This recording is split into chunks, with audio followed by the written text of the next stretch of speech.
Hi, welcome to the Goods Market Model lecture of the Introduction to Economics course. This course is the lecture series for this course is prepared for the Middle Second University Northern Cyprus campus.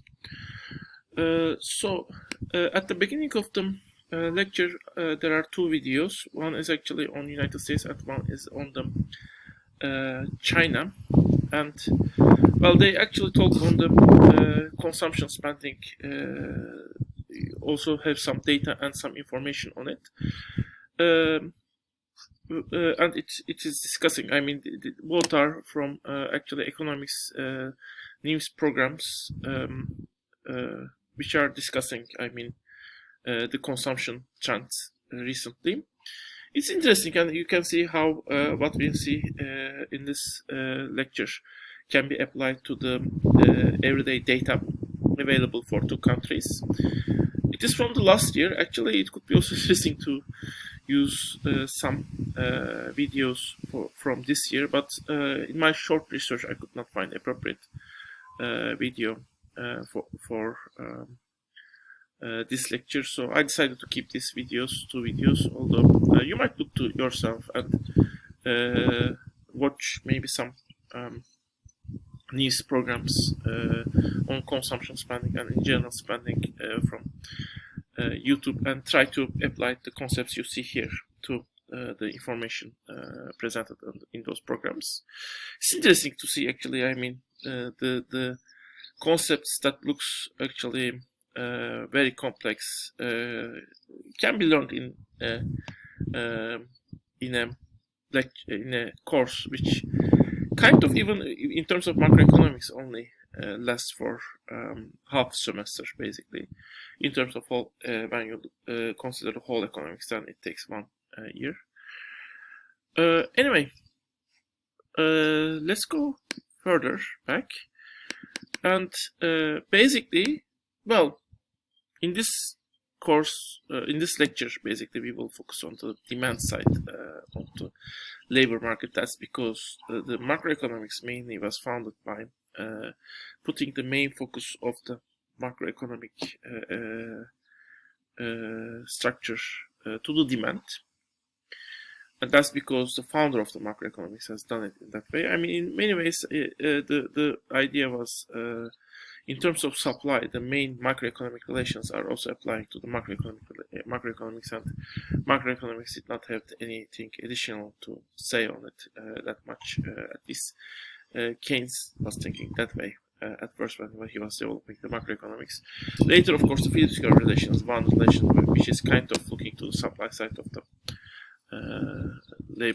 macroeconomics also, and there are some addition, Solow model might also be taught as kind of looking to the supply side of the macroeconomics, and there are some other models and other considerations on the supply side, but still demand side has remained more or less in the focus of the macroeconomics models.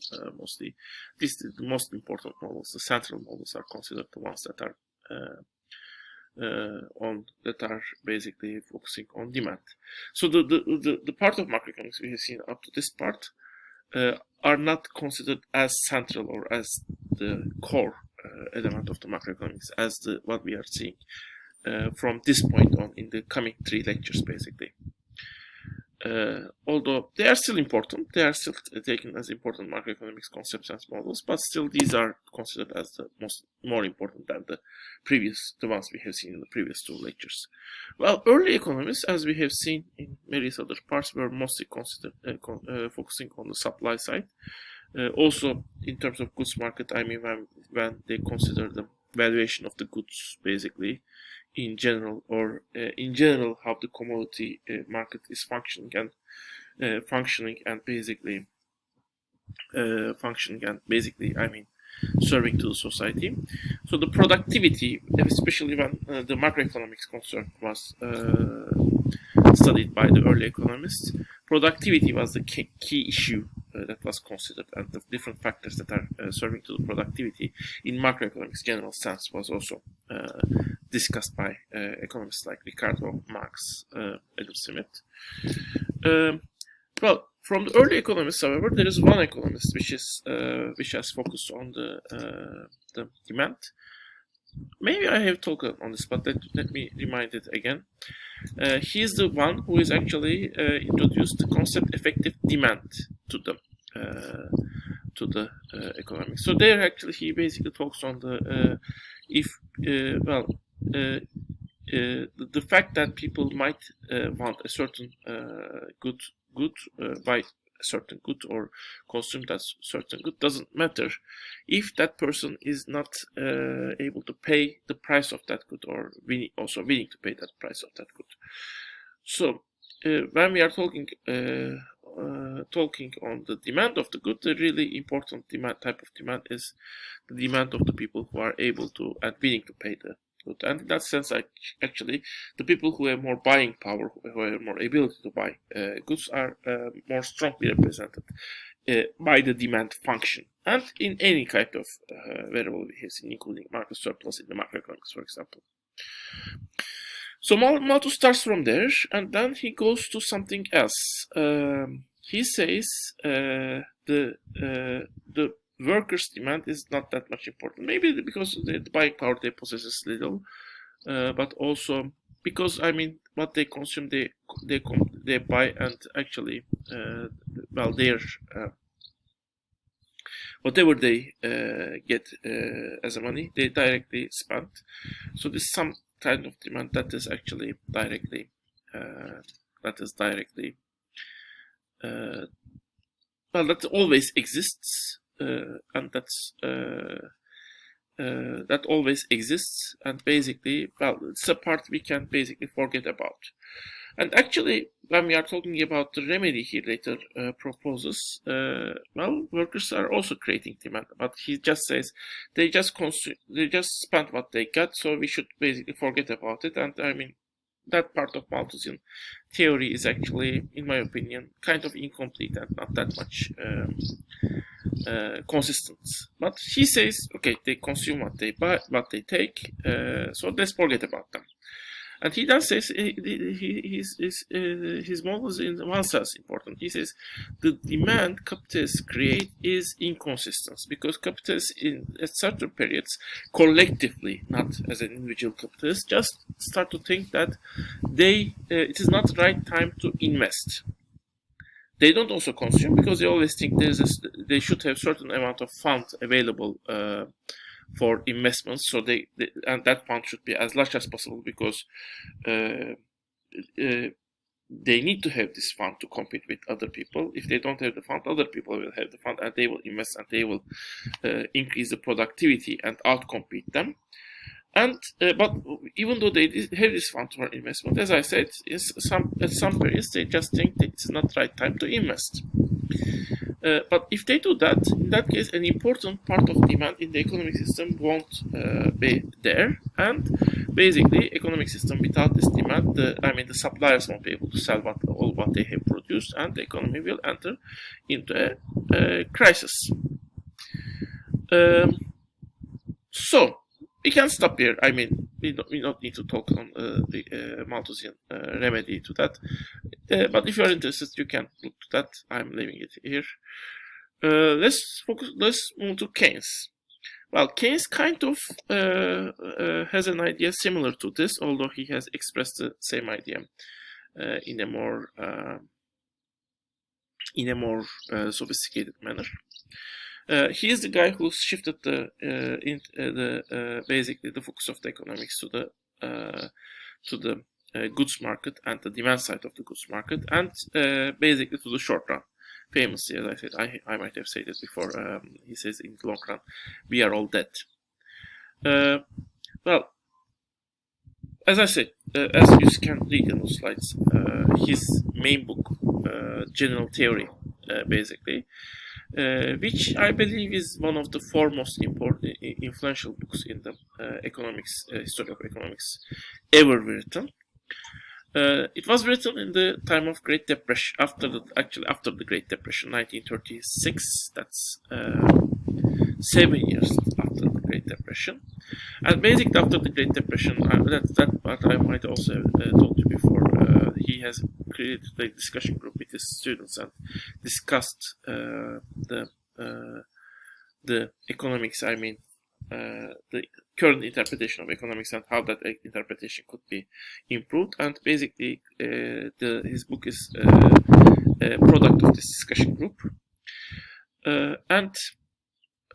Well, he mainly see in the Great Depression this. Well, the production facilities, the factories, the shops, the hotels, everywhere. Well, the production capacity was there. The machines were there. The people were there who were unemployed.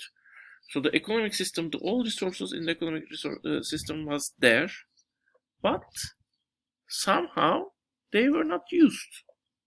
So it's kind of like a puzzle. I mean, in the previous time, in pre-capitalist era, usually the crisis exists because some resources were not there. I mean, there were the harvest was not there. There was not sufficient food, so that you had famine, for example, or you don't have enough clothing, and you have a winter which is very cold. But now you have everything, all the resources, but they were not used. Somehow the economic system could not utilize those resources. So it's a big puzzle, actually. So why was it that way?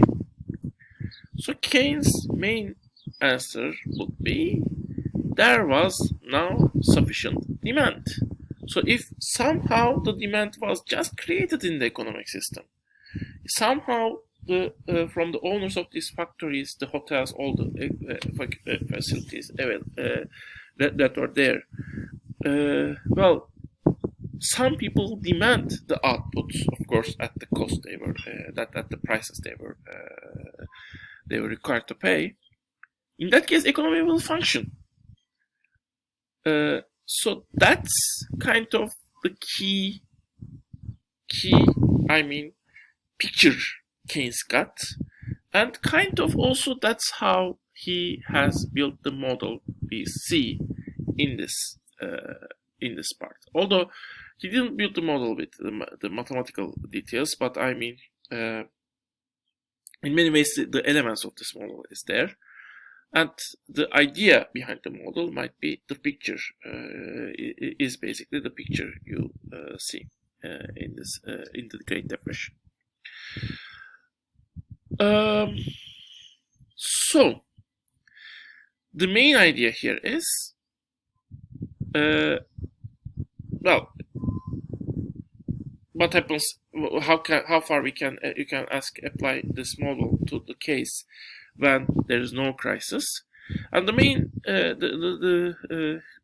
could be accepted basically, even at the time when you don't have any economic crisis.